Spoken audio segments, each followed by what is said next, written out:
Everybody needs a little tropical flair in their homes. Let's talk about Dipsis.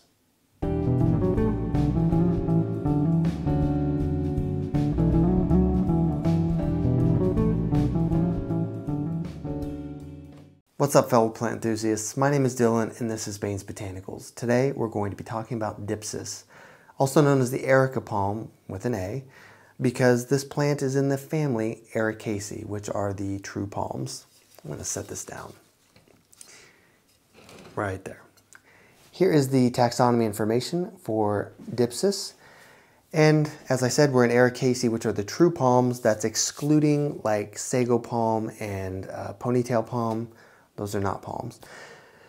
Dipsis is very similar to Chamaedorea, and actually the leaf shape is probably about the most distinguishing feature.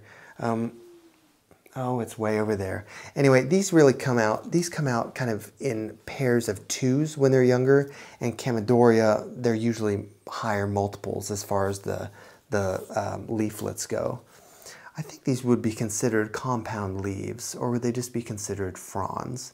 I always associate fronds with like ferns, but yeah. Anyway, these get bigger than Chamaedorea does, the parlor palm. Parlor palms tend to stay a little more compact. These guys are going to get taller. They're not going to get as big, as fast as, say, a Ravinia would, which is a majesty palm. They're kind of right in the middle. And they're very pretty, and they don't grow super fast. So you'll have it stay a good size for a while. And I just kind of like that like rustling sound. I just imagine like a beach breeze rustling through the trees and kind of being, you know, near the ocean would be nice. I live in the state that the ocean is farthest from, so oh well. As far as care goes, it is a palm, so it does need bright and direct light.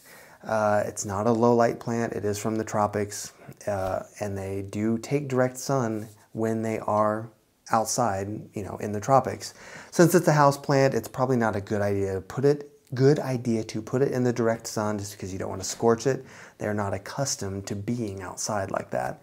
But bright light for sure. As far as watering goes, you want to water it regularly. You don't really want it to dry out necessarily all the way, but you don't want it to be sopping wet either, because they are susceptible to root rot. Just be careful about that.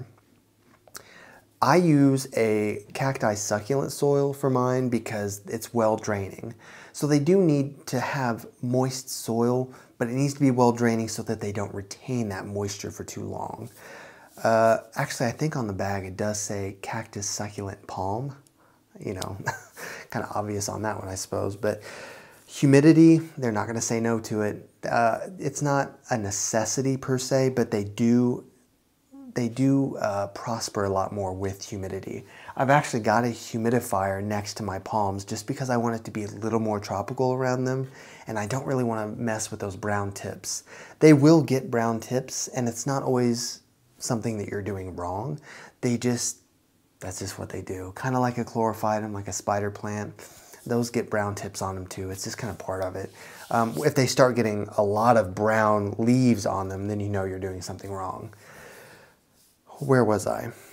Fertilizer. They do need to be fertilized, but one thing about palms is that they tend to react poorly with salt.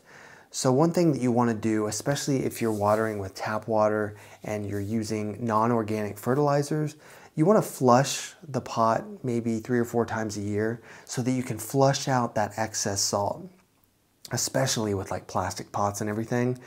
They just don't react well to that buildup. It hurts them. So all you have to do to flush a plant pot is just stick it under the water and let the water run through it for a couple of minutes, just so that it's really getting all of that excess buildup out of there.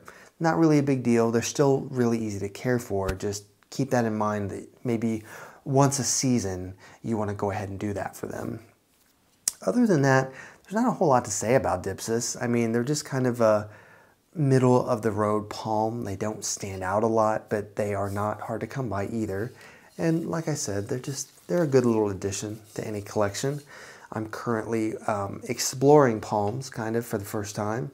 I've had them before, but not all of the different species and everything. So there will be more palm videos for sure if you guys like them.